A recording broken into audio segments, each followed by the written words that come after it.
Abalimi 13 bawangudde ebirabo mu mpaka z'omulimi asinga 2023. Ku mulundi guno ziwanguddwa Martin Kananura okuva e Mbarara, Henry Lugoloobi okuva mu Kampala akutte ekyokubiri, ate Ruta Sebastian Ngabwa okuva mu Central Uganda yakutte ekyokusatu. Ku balala abawangudde kuliko Haji Muhawiya Mukasa ne Solomon Odo.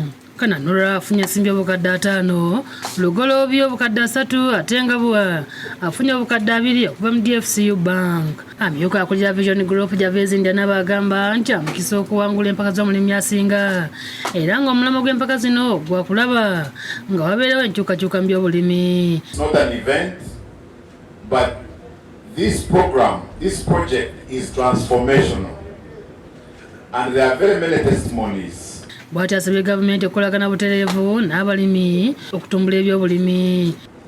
So this is an appeal that we can do more as a country for agriculture, to support them in terms of very many things, but we were a short while ago talking about what if there was an agricultural bank where farmers can access very low interest loans. Download the app on App Store or Google Play Store now. Vision Digital Experience, the future of media.